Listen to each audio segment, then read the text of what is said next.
Both. I want to ask you a different question, Christine Ahn, and it has to do with what happened late last month. Japan and South Korea reaching a deal aimed at addressing the demands of so-called comfort women forced into sexual slavery by the Japanese military during World War II. The deal including an apology from the Japanese Prime Minister Shinzo Abe and a more than $8 million fund for survivors. Many survivors say the deal falls far short of their call for Japan to admit legal responsibility and pay formal reparations. Your response?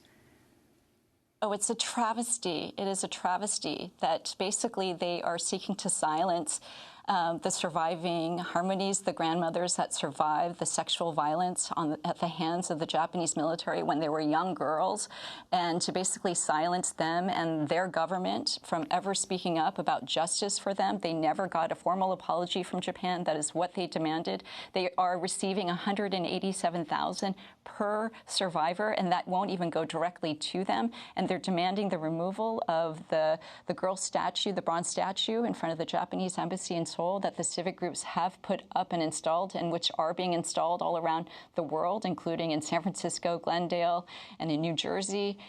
It's an abomination. It is, basically throwing these comfort women under the bus for this political expediency. And it's amazing to me that this movement of comfort women were the ones that have, galvanized the modern movement against sex trafficking, but also influenced, really important laws today, such as UN Security Council 1325, that mandates that women, as the direct and the greatest effects of, who are disproportionately impacted by war, are mandated to be at the peacemaking table. And these women who have galvanized this movement and who have the most at stake and who have the most to say weren't even informed. And so they were not at the peacemaking table. I think that, this should be really called into question.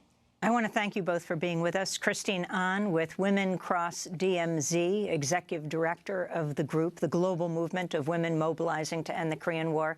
And thanks so much to Joe Cirincione, President of Plowshares Fund, the Global Security Foundation, author of Nuclear Nightmares, Securing the World Before It's Too Late, and Bomb Scare, the History and Future of Nuclear Weapons. We'll link to your piece at CNN.com. North Korea doesn't have an H-bomb. This is Democracy Now! When we come back, the Fort Dix Five. Stay with us.